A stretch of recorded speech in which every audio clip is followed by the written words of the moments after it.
So you might be in a situation where for some reason your iPhone is just not holding a charge. Now what does this mean?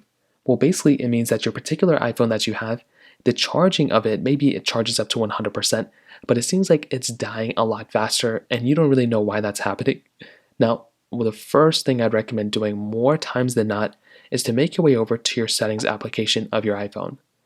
Now when you come into this panel, what you're going to want to do is you want to go and hop into your general set, actually not your general, your battery options, which is right here, and you want to go and click on battery health and charging. So when you click on battery health and charging, what's going to happen is it's going to show you a few different things. But this maximum capacity button that you have right here, so it's going to say maximum capacity, but it's also going to give you a percentage right there. What you're going to want to do is you want to make sure to take a note of that number.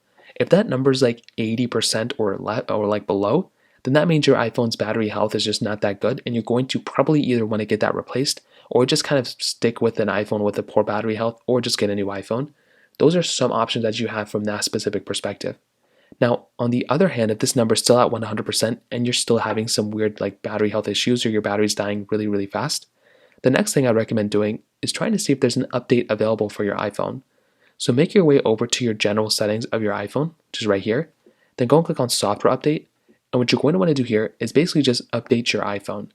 This is another thing that can probably end up fixing the problem for a vast majority of people as well. So just go through, update your iPhone, and if your iPhone is up to date on the most recent version of software, that can probably alleviate some things. But just go ahead and update your iPhone, and that's another thing that can probably end up, fixing the problem too. On top of that, if you want to see what applications are taking the most amount of battery life from your iPhone, you can scroll back into your battery health options, which is right here. And at the very bottom here, it should give you a massive list of all the different applications that you have that are basically taking up battery. So you can kind of choose whichever ones you want to see and whichever ones you want. And from there, you can kind of go from there.